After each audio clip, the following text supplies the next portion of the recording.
questionable aspects of my life. So that's enough on me, but let's come back to a New Zealand connection, because actually there is a sportsman in my family. I have 4 elder brothers and an elder sister. I'm the youngest of 6, probably explains a lot. So my brother Nick Akers, he was a pretty accomplished amateur athlete, and I remember watching him at sports days. He's 7 years older than me, but I remember going to sports days, and he, at the age of 13, would be beating 18-year-olds, and that was quite freaky. Bear in mind, we came from Sussex, a fairly geriatric part of the UK, but he had an absolute passion. I would go cycling, and he would beat me running, and I thought, what is it? What's driving him? And basically, what drove him is an absolute desire to become an Olympian. Obviously, we have some Olympians, many Olympians in the room here, but he quite simply wasn't good enough to qualify for England or the UK. He did run at the Phoenix Club in Brighton with Steve Ovett, and they became quite good friends, but obviously Steve was head and shoulders above him in performance terms. So what he decided to do was he thought, well, where's the best place in the world for a middle long-distance runner to live and train? Well, where else other than New Zealand? Obviously, the fabled success of Peter Snell and Rod Dixon and Dick Quacks and Johnny Walker were legendary. So he decided that he would come to New Zealand. And Nick, being ever the entrepreneur, decided that he would ring up the Guinness Book of World Records, and he'd speak to Norris McGuirton and say, I'm going to set a new world record in New Zealand. I said, what on earth are you going to do? He says, I'm going to be the first person to walk/jog around North Island non-stop. So, oh, okay. So, needless to say, the late Robert Muldoon, who subsequently became Prime Minister in 1975, met him at Auckland Airport back in 1973. And there were old photographs of that occasion. Nick mysteriously got some sort of thigh injury, so was unable to pursue that particular commitment.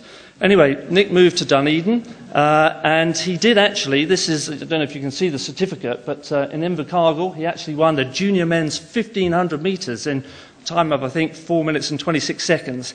He did get a time down to 4 minutes and 9 seconds, but again, nothing to threaten his inclusion in the New Zealand team. You can see, maybe make out there, the Ariki, if I pronounce that correctly. Now, earlier today, we had a picture of the legendary Dick Taylor, who, of course, is the most famous ever Ariki Club member. So there was a connection there. So obviously, after the success of his 10,000 metre gold medal in Christchurch in 1974, Nick was looking forward to the 1978 Commonwealth Games, but sadly not for England or New Zealand, because he simply wasn't good enough, as I said. So what did he decide to do? Well, he thought he'd pack his bags and head somewhere where he might be able to compete. So he went on holiday, literally on holiday, to the Cayman Islands, famously known as a tax haven, and obviously a former sort of British protectorate. And he met the Minister of Youth and Sport and Tourism, a chap called Joel Bond. And in the 10 days, 2 weeks that he was there, he persuaded him that Cayman Islands should make their first ever entry into the Commonwealth Games. They'd never been to the Commonwealth Games before. Bear in mind, from an infrastructure perspective, unlike the Mayor's suggestion of $200 million worth of infrastructure, Cayman Islands had nothing. They had nice beaches, and still do, but they didn't have anything in the way of sporting infrastructure. So Nick decided that he would be the team captain. But there was a condition. The Minister of Youth and Sport, Joel Bond, said, only if my 16-year-old son gets to compete. He said, right, okay. And we got 2 fellas who fancy themselves in boxing. He said, okay, yeah. Well, I can't prejudge it because, having got New Zealand citizenship, I forgot to add, he actually got fast-tracked into Cayman Islands citizenship. Clearly, it's a different market there. So, in essence, we fast-forward to Edmonton 1978, and Her Majesty the Queen, you can probably just make out there on the podium, and you can see at the back of the line there is my brother, preceded by the 3 Cayman Islands entrants. Now, the other gentleman in the first sort of platoon is none other than Ian Woolridge. How many of you here have heard of Ian Woolridge? He was probably one of the most acclaimed sports writers, wrote for the Daily Mail. So what did my brother do? Ever the entrepreneur, he realised that Cayman Islands weren't going to threaten much in the medals table, so he decided that he would invite, and this is unprecedented, he would invite Ian Woolridge to become part of the Cayman Islands team. And that led to the first and only time that a journalist has been part of an official march past. So, as I say, less of Nick's prowess in the 1,500, 5,000, 10,000 metres, other than recognising the power of television, as Brendan Foster, who won the gold medal in the 10,000, was passing the tape to win his gold medal. My brother turned to the camera, smiled and waved, because he knew we'd be watching back home in London. As I say, he'd just been lapped for the 4th time in the 10,000. Okay, now that might sound somewhat indulgent to talk about my brother, but let's look at other examples, and there are a myriad of examples of athletes who, either for political reasons or, dare I say it, financial reasons, but also performance reasons, have decided to change their national identity. I think you can probably recall, back to the Daily Mail, they played a major part in bringing Zola Budd over from South Africa to run for England. There she is barefooted, just about to trip up Mary Decker,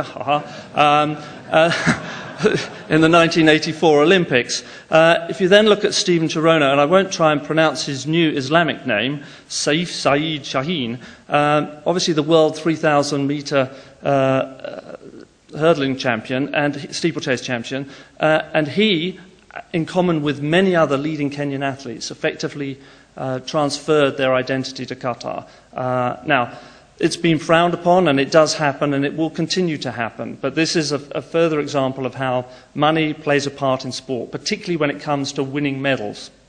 Obviously, your New Zealand team had its greatest ever success in the 1984 Los Angeles Olympics, and I've read that there are hopes of getting 10 or more medals.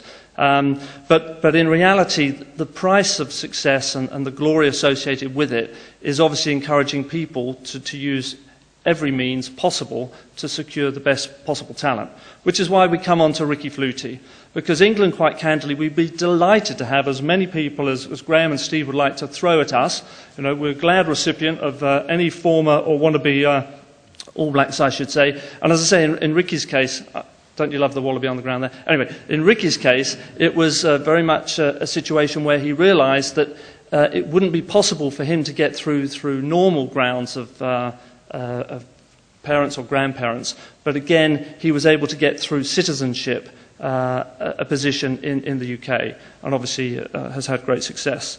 I was going to put up one other person, which was perhaps more pertinent in some respects of trading national identity, and that of Russell Coutts. Now, obviously, there's a gentleman who has succeeded at the highest level in the America's Cup with Team New Zealand, and then found that well-known yachting nation Switzerland to ply his trade with equal success, if not controversy as well. So some examples of how my brother, perhaps in his own little way, was setting a precedent for that. So moving on, 1980. Well, we all know that New Zealand sent a 4-person team because of the US boycott to the 1980 Olympics. So what were Cayman Islands going to do? Well, my brother recognised that it's actually quite an expensive business to continue to train and run in between jobs. So he was looking for some form of sponsorship, some form of endorsement, without incurring the wrath of the IOC and the amateurism rules. So what he decided to do was that he would ring around sponsors and elect to change his surname by deed poll in lieu of sponsorship. So he rang up big brands like Nike, but Phil Knight had never heard of him. He rang up Smirnoff, but that was a no from them. He even rang up the Kellogg company. In the end, he found a vodka company based in Warrington by the name of Vladivar. You can see him sat on a crate of boxes there. So in March 1980, he became the first person ever in sporting history to change his name from Nick Akers to, in this case, Nick Vladivar. Now, Vladivar obviously sounds Russian. It doesn't mean anything. As I say, it's from Warrington in northwest England.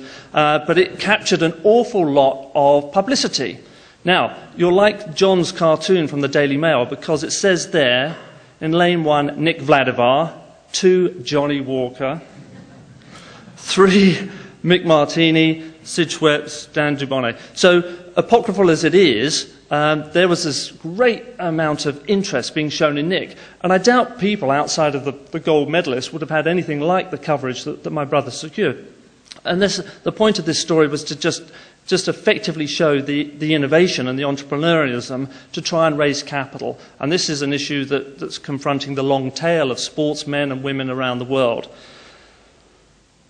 So, what price Tiger Woods? Interestingly, I had the good fortune at St Andrews in July 2000.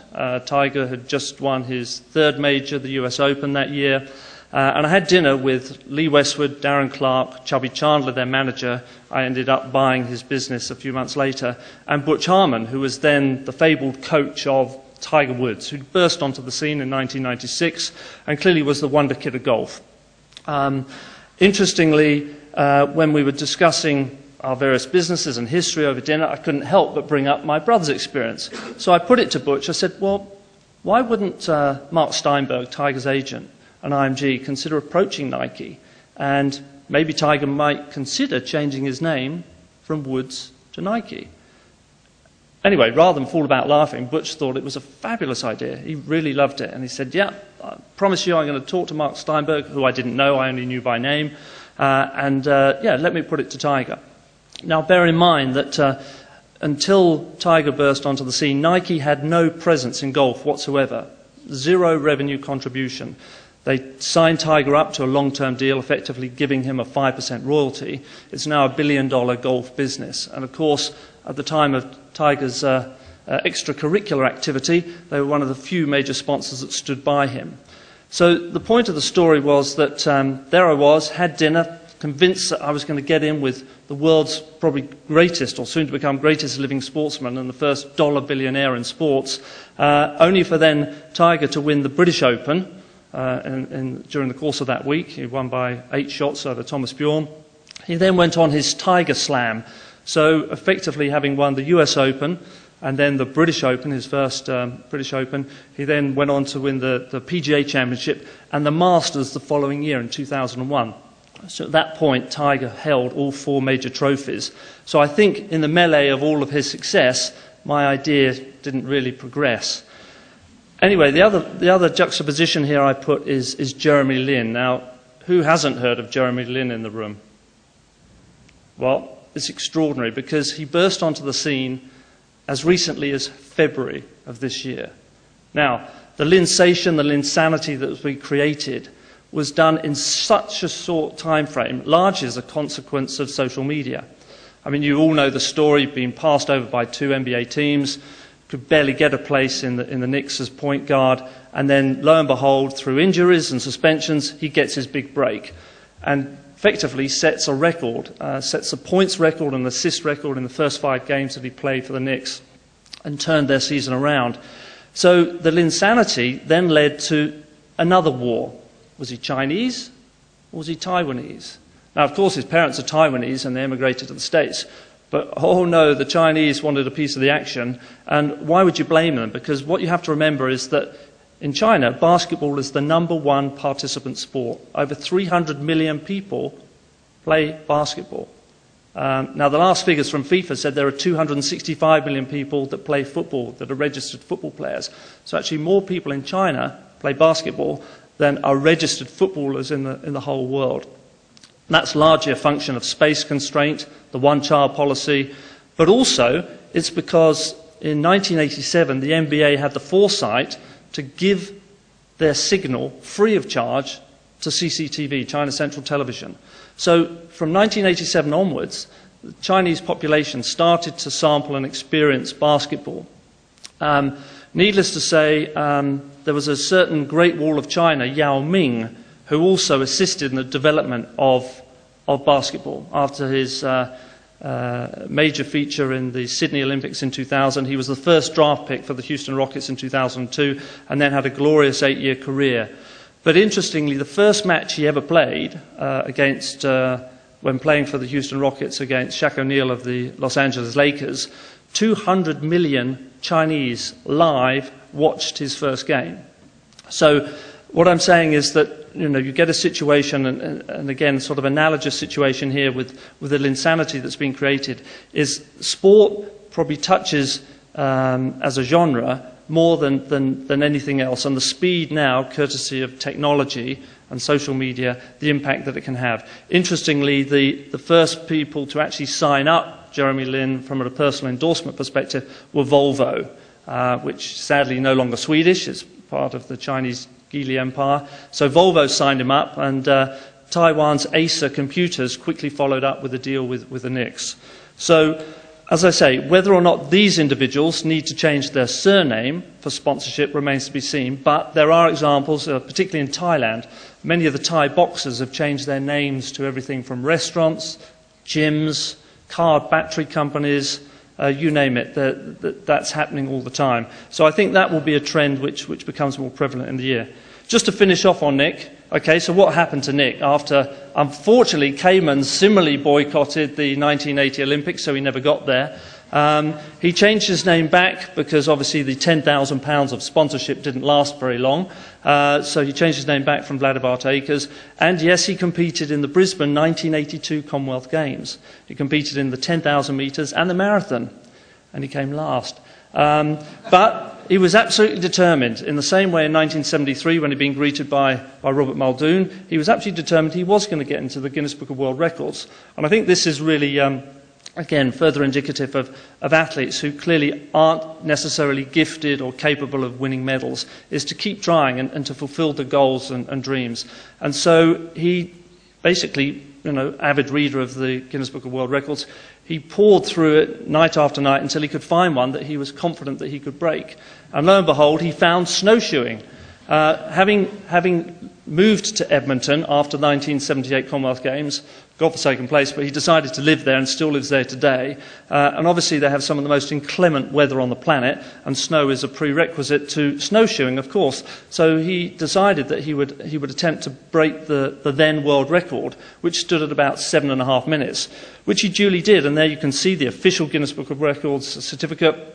And he smashed the record and did it in time of under 6 minutes, which is not to be scoffed at. I can't even run sub 6 minutes for that distance, a mile myself. So I think it's reflective, a little anecdotal story, but I thought I'd just share that with you.